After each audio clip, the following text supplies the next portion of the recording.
بسم الله الرحمن الرحيم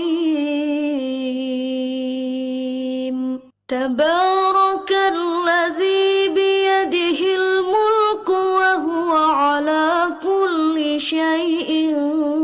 قدير